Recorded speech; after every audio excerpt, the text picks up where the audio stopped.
Hello बच्चों, let's see the question and the question is the helical structure of protein is stabilized by मतलब protein का जो helical structure बन रहा होता है बेटा वो हमारा कैसा बन रहा होता है।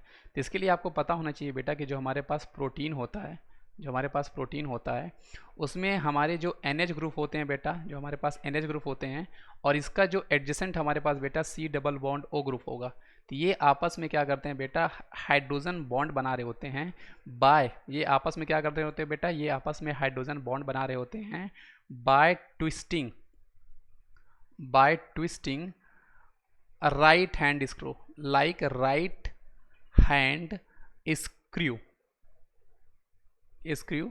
और इसी जो स्ट्रक्चर होता है बेटा, इसी को हम लोग बोलते हैं alpha helix structure of protein, जो कि इनका सबसे कॉमन स्ट्रक्चर होता है। तो आपको यहाँ पे ध्यान क्या रखना है बेटा, यहाँ पे जो हमारे पास प्रोटीन होता है तो प्रोटीन हमें पता है वो आपकी पेप्टाइड चेन के थ्रू आपकी बन रही होती है ना।